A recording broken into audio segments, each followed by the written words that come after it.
The evening sun cast long shadows across downtown's busiest square, painting the concrete in shades of gold and amber. Street vendors packed their carts while office workers hurried past, eager to reach home after another demanding day. But in the center of this urban chaos, something magical was happening. Marcus Williams sat on his worn folding chair, his weathered fingers dancing across guitar strings that had seen better days. The instrument looked old and battered, its surface scratched from years of street performances, but the music it produced was pure poetry. Each note carried the weight of his story, a young man from the projects who discovered that music could heal wounds that medicine couldn't touch.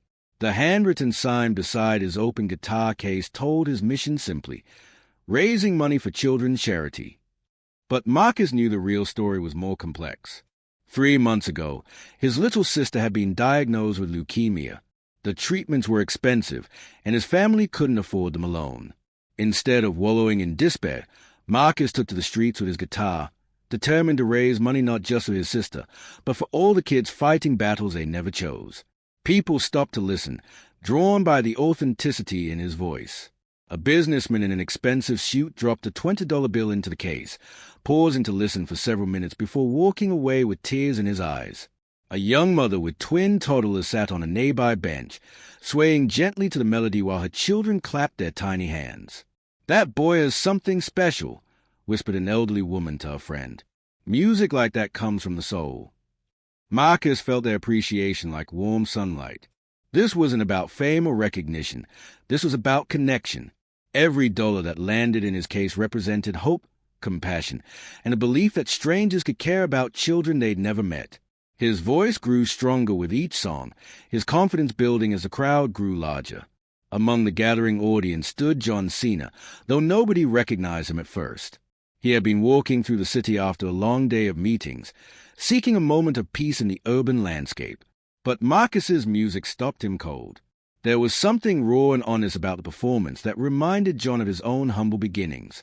John watched as people from all walks of life gathered around the young musician. Construction workers stood beside college students, elderly couples shared space with teenagers, and everyone seemed united by the power of Marcus's music. It was beautiful chaos, the kind of scene that reminded you why community mattered. The guitar case slowly filled with donations. Coins clinked against bills, creating a rhythm that matched Marcus's heartbeat. He sang songs about hope, about struggle, about the power of believing in tomorrow even when today felt impossible. His voice carried across the square, reaching hearts that had forgotten how to feel. But the peace wouldn't last long. In the distance, the rumble of motorcycle engines grew louder, cutting through the gentle evening air like a knife through silk. The sound was aggressive, intentional, designed to intimidate. Marcus felt a vibration in his chest but kept playing, hoping the approaching storm would pass him by. John's expression shifted from contentment to alertness. He had spent enough time in dangerous situations to recognize trouble when it announced itself. His muscles tensed slightly, his stance shifting almost imperceptibly as he scanned the approaching motorcycles. Something in his gut told him this peaceful evening was about to take a dark turn. The crowd began to notice too. Conversations quieted. Children moved closer to their parents, and the atmosphere grew heavy with anticipation. Marcus's music remained steady, but John could see the slight tremor in the young man's hands. He was afraid but determined not to show it. As the motorcycles roared closer, their engines drowning out the gentle melody, John made a silent promise to himself. He had watched too many good people get crushed by bullies who thought strength meant causing pain. Not tonight. Not on his watch. The last note of Marcus's song hung in the air like a prayer, beautiful and fragile, waiting to see if the approaching darkness would destroy it or if something stronger would rise to protect it. The roar of 6 motorcycles shattered the evening's tranquility like thunder cracking across a clear sky. Chrome gleamed under the streetlights as the bikes formed a loose circle around the square's edge, their riders dismounting with the swagger of men who believed fear was their birthright. The peaceful crowd instinctively stepped back, creating space they hoped would keep them safe from whatever was about to unfold. The leader emerged from the group like a predator marking his territory. Jake Morrison stood 6 feet tall with arms covered in tattoos that told stories of violence and rebellion. His leather jacket bore patches that advertised his allegiances to causes that thrived on hatred. Behind him, his crew followed like wolves behind an alpha, each one hungry for conflict, addicted to the power that came from making others afraid. Well, well, well, Jake's voice cut through the air with mock surprise. Look what we have here, boys. A little concert in our square. Marcus felt his stomach drop, but his fingers never stopped moving across the strings. He had encountered men like this before, bullies who fed on fear and grew stronger when good people stayed silent. His music became his shield, each note a declaration that he wouldn't be intimidated into abandoning his mission. The crowd's energy shifted from appreciation to anxiety. Parents pulled their children closer while others looked around nervously, calculating escape routes. But nobody left.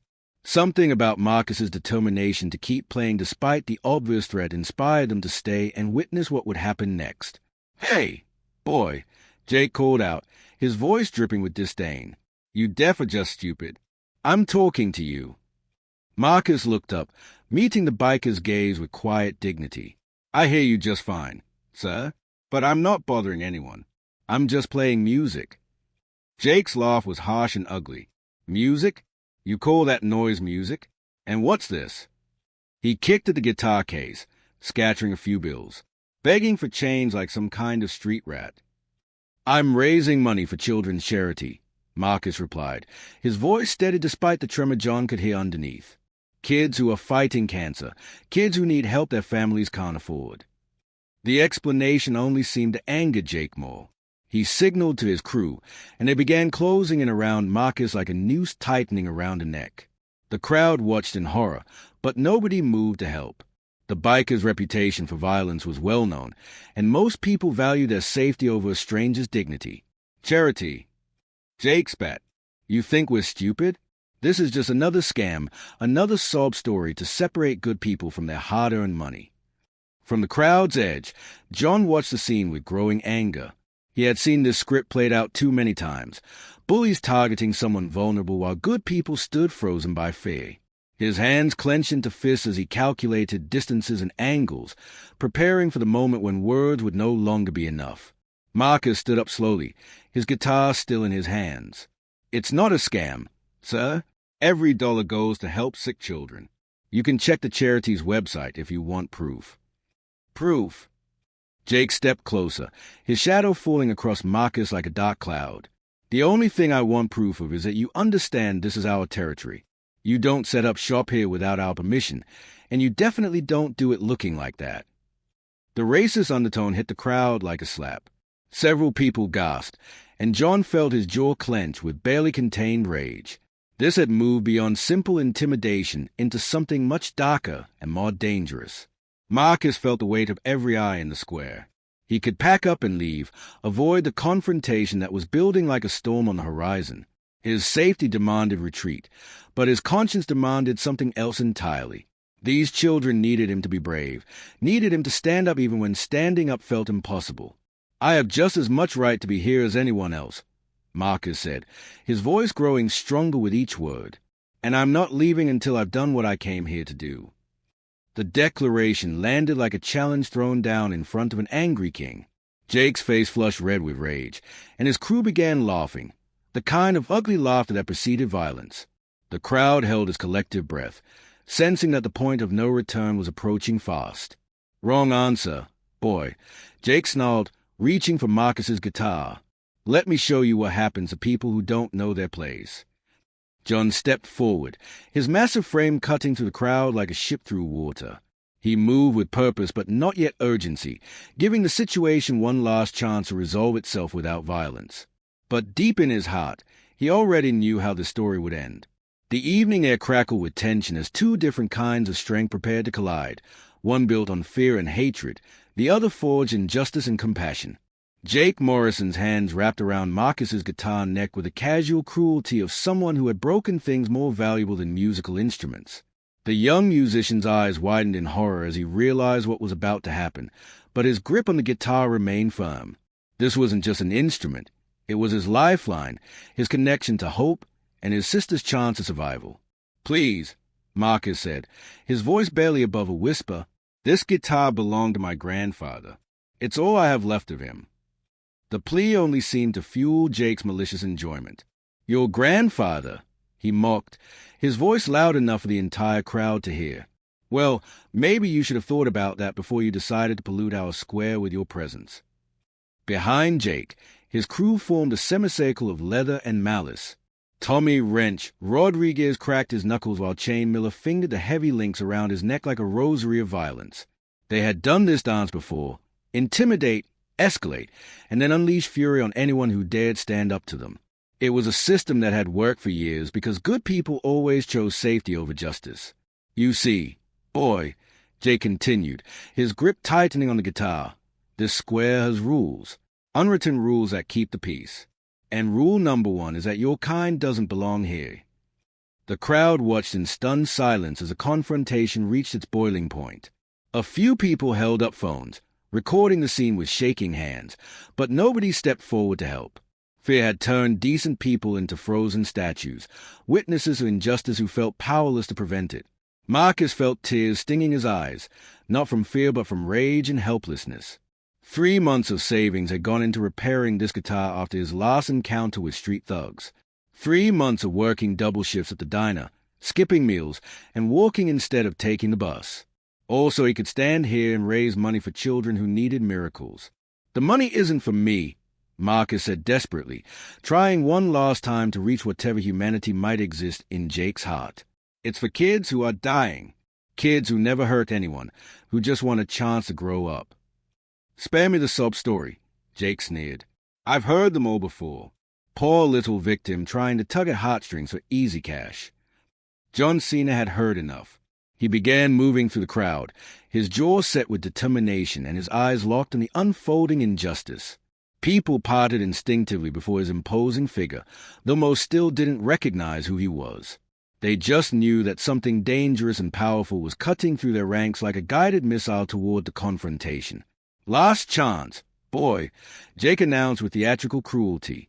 Get down on your knees, apologize for wasting our time, and maybe we'll let you leave with your dignity intact. Marcus straightened his shoulders, drawing strength from somewhere deep inside his soul.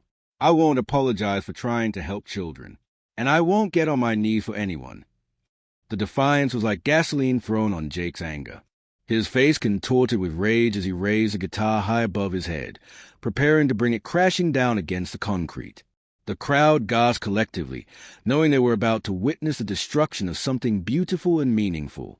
Then you'll learn the hard way what happens to people who don't know their place. Jake roared.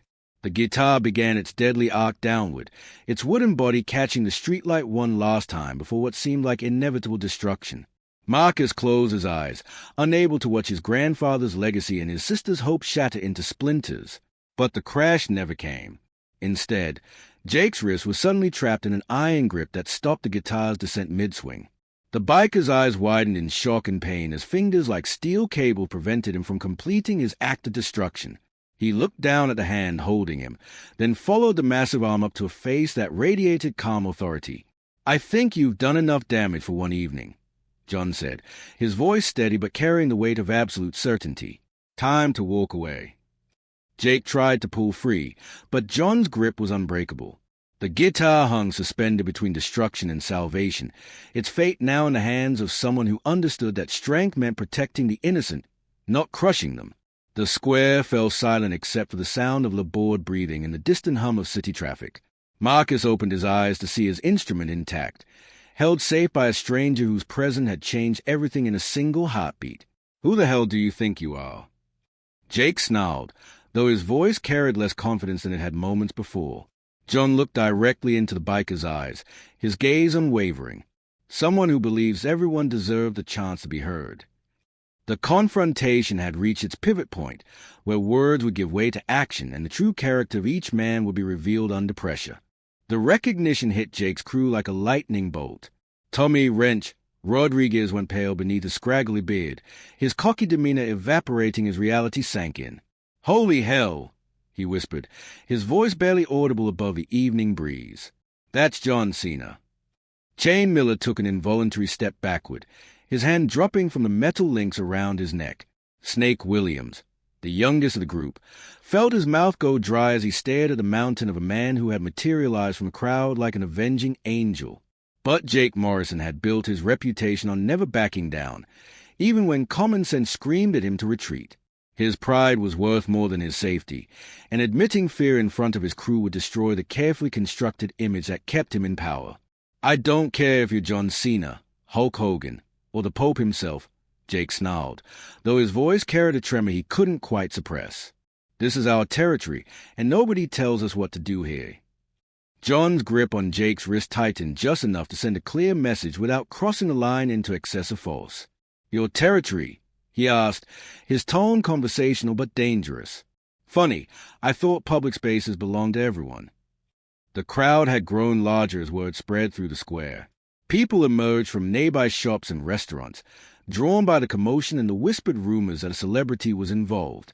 But John paid no attention to the gathering audience. His focus remained locked on the immediate threat and the young musician who still clutched his guitar with trembling hands. Marcus couldn't believe what was happening. One moment he had been facing the destruction of everything he held dear, and the next, one of the most famous wrestlers in the world was standing between him and certain violence. It felt surreal, like a dream that couldn't possibly be real. "You made a mistake coming here, Cena," Jake said, finally managing to jerk his arm free from John's loosened grip. "This isn't your ring, and we don't play by your fake wrestling rules." John's expression remained calm, but those who knew him well would have recognized the subtle signs of gathering storm. His shoulders set slightly wider, his stance shifted almost imperceptibly, and his breathing became more controlled. These were the unconscious preparations of a man who had faced real danger countless times. "You're right about one thing," John replied evenly. "This isn't a ring, which means there are no rules protecting you from the consequences of your actions." Jake signaled to his crew with a slight nod, and they began spreading out in a practice formation designed to surround and overwhelm their target. But John had been reading body language and tactical positioning since his days in the military, and he could see their strategy developing before they completed it. 6 against 1. Snake Williams called out with false bravado. "I like those odds." 7. Came a voice from the crowd. An older man in work clothes stepped forward, his hands dirty from an honest day's labor. "Make that 8, added a college student, his textbook still tucked under his arm. 9, declared a woman in a business suit. The crowd were transforming from passive observers into active participants. John's courage had awakened something in these strangers, a reminder that good people outnumbered bullies when they found the strength to stand together. But John held up his hand, politely declining their support. "I appreciate the offer," he said without taking his eyes off Jake. "But sometimes a man needs to handle his own problems." Marcus watched in amazement as the crowd continued to grow. He had started the evening as one lonely musician trying to raise money for sick children. Now he stood at the center of a drama that was awakening the best in people who had been strangers minutes before. Jake realized his position was deteriorating rapidly.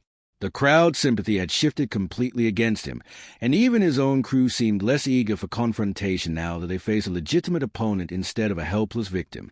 "This ends now," Jake announced, pulling a heavy chain from his belt. "Boys, teach this has been what happens when you mess with the Steel Riders." The first attack came from Tommy Wrench, who charged with surprising speed for such a large man. His meaty fist swung in a wide arc aimed at John's head, powered by years of barroom brawling and street fighting. But John had been dodging punches from professional athletes who were faster, stronger, and better trained than any street thug. John sidestepped the punch with fluid grace, caught Tommy's extended arm, and used the biker's momentum against him. In one smooth motion, he pivoted and sent Tommy flying through the air to land hard on the concrete 15 feet away.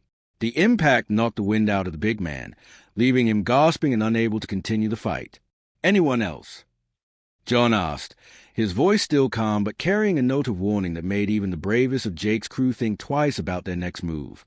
The answer came not in words but in action as the remaining bikers rushed him all at once, hoping to overwhelm him through sheer numbers and aggressive fury.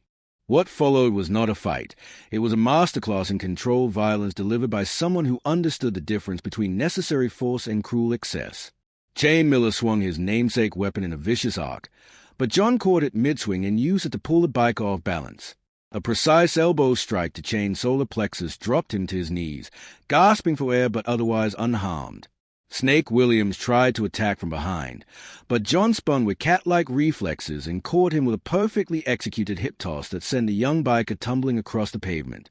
He rolled to a stop against a park bench, conscious but clearly reconsidering his life choices.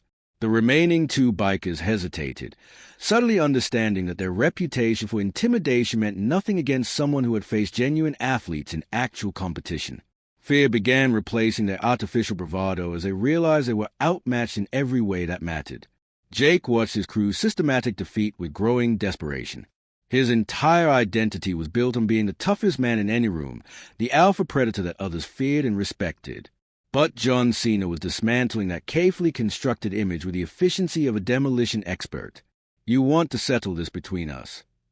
John asked, his voice carrying no malice but absolute determination. "Man to man, right here, right now."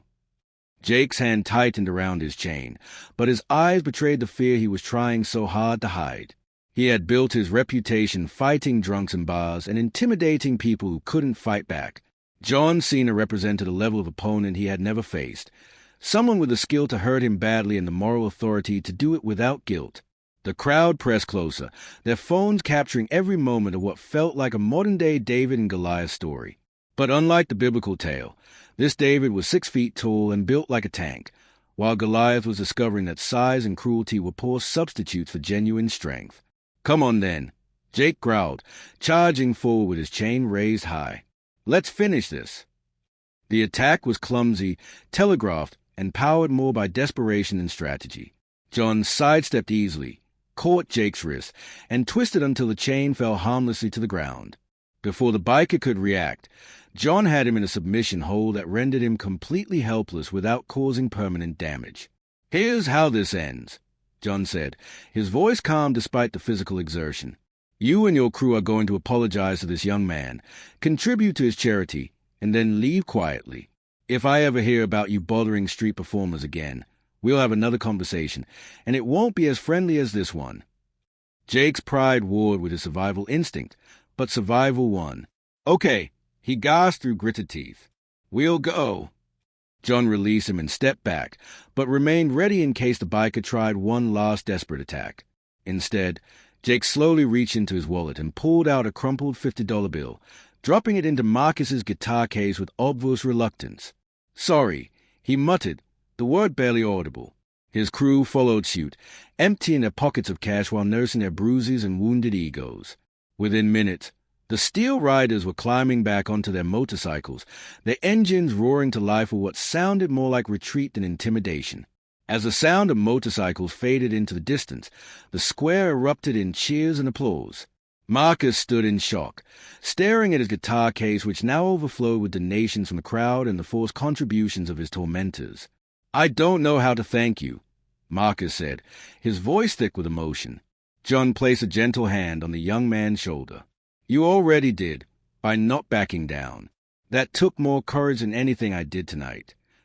The crowd began to disperse slowly, many stopping to add their own donations to Marcus's cause. A local news crew arrived and tried to interview John, but he politely declined and melted back into the crowd, leaving Marcus to tell the story of his charity work and the children who would benefit from the evening's events. Later that night, as Marcus packed up his guitar and counted the donations, he realized he had enough money to fund several months of treatments for kids at the children's hospital. But more than that, he had learned something about the power of standing up for what was right, even when the odds seemed impossible. The square returned to its normal evening rhythm, but the memory of what had happened there would linger. Word spread through social media about the wrestler who had stood up for a street musician, the young man who had refused to back down to bullies, and the community that had found its courage when it mattered most. John Cena walked through the city streets with a sense of satisfaction that had nothing to do with physical victory. He had been in the right place at the right time to help someone who needed it, and that was worth more than any championship belt or acting role he had ever earned. The guitar case had been filled not just with money, but with proof that goodness could triumph over hatred when brave people chose to act. And sometimes that was enough to change the world, one street corner at a time.